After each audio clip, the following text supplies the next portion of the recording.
Very good morning all my dear students. कैसे सभी लोग? बढ़िया। देखिए, हजारों लोगों का एक ही क्वेश्चन है इसमें कि सर 12th तो अच्छी चल रही है, क्या हमें 12th के साथ साथ 11th भी कंप्लीट करनी चाहिए, चाहे वो अच्छा परफॉर्म कर रहा हो? If the students are getting good marks और poor marks, everyone is asking the same question. Should be complete, should be do our class 11th along with class 12th. हमको क्लास 12th में बहुत अच्छे teacher मिल गए हैं, लेकिन 11th हमारी week रह गई, तो क्या कर लें हम भैया? स्टूडेंट्स याद रखिएगा, इसका बहुत सीधा आंसर नहीं है कि कर लें या नहीं कर लें।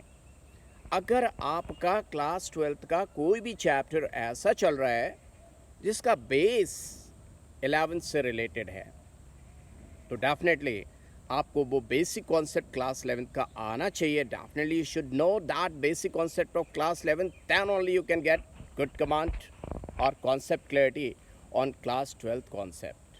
If that basic is not clear, you can't do anything.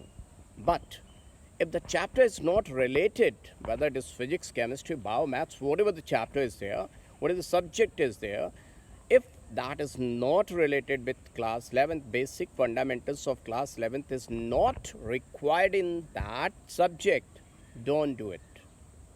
क्योंकि 12th में पढ़ने को इतना है, मेरा बस चले तो मैं एक सीधा आंसर दे दूं, 11th का कुछ मत पढ़ो। लेकिन बात सिर्फ उस बात पे आ जाती है कि अगर कोई चीज़ 11th की, for example if I talk about organic chemistry is going on, तो आपको resonance, hyperconjugation, inductive effect, optical isomerism, alkyl halide chapter is going on. If you want to deal with SN1 reaction, so you should know these basic fundamental things, otherwise you won't be able to get good command, good marks, concept clarity. Are you getting my point? Suppose if the chapter solution is going on, you should know molarity, normality, and like that mole concept should be there in your brain. Thermodynamics तो हमेशा ही आनी चाहिए, अगर week है तो आपको पता होना चाहिए, बेसिक कॉन्सेप्ट तो पता होने चाहिए एटलीस्ट। इसका मतलब जो जो चीज़ें आपकी क्लास 11th की वीक हैं और वो क्लास 12th के उस चैप्टर में इन्वॉल्व हैं, तो उनको ज़रूर करिए, बाकी चैप्टर अभी मत करिए। तो सर कब करेंगे? हमें रुलाते हैं, हमें बार बार ये दिलाते हैं तेरा क्या होगा, तेरा क्या होगा। अरे भाई, अभी बहुत वक्त मिलेगा। 12th का सिलेबस एग्जामिनेशन से बहुत पहले हो चुका होगा आपका।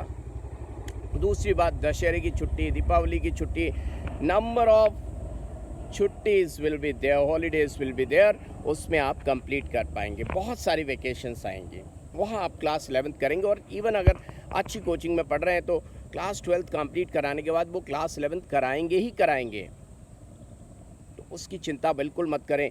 क्योंकि जब आप क्लास 11th का टॉपिक खोलते हैं तो आपका क्लास 12th आप उसको रिवाइज़ नहीं कर पाते। आप सोचते whenever the examination is going to come, we will revise 1 or 2 days before that.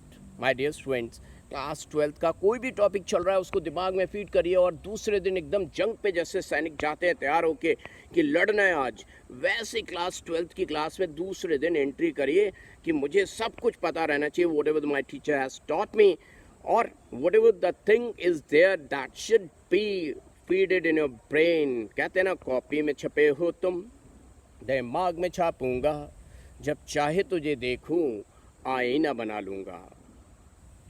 आप मूवी देखने जाते हो, आपके सारे basic fundamentals, English movie, Hindi movie, सारे Baahubali and blah blah blah, whatever the movie you have seen, they are there in brain, and whenever the movie is going on, somebody is got killed, you always apply he or she has killed 1 2 3 persons. और अगर वो नहीं निकला, कटप्पा को क्यों मारा गया, कटप्पा ने बाहुबली को क्यों मार दिया, तो आपके दिमाग में आता है यार कितनी सारी थ्योरीज, कितने सारे क्वेश्चंस, बाद में आंसर कुछ और आता है तो बोलते हैं वाह व्हाट ए कॉन्सेप्ट। और अगर आपने पहले ही सोच लिया होता है तो आप कहते हो ये तो मैं भी जानता था, मैं भी जानती थी।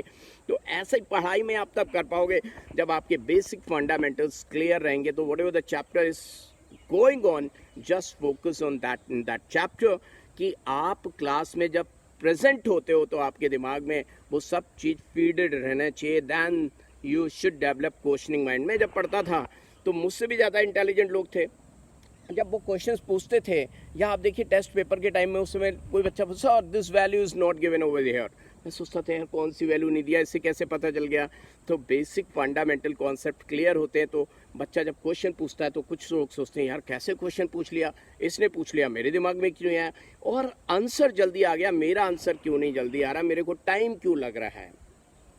तो ये सब बातें वहीं पर छिपी हुई हैं कि आपका रिवीजन कहीं ना कहीं प्रॉपर नहीं है, आपके पढ़ने का तरीका कहीं ना कहीं अच्छा नहीं है। ये तरीका अपनाइए। देखिए एग्जामिनेशन से पहले आपके पास कॉन्फिडेंस होगा रेस विन करने का।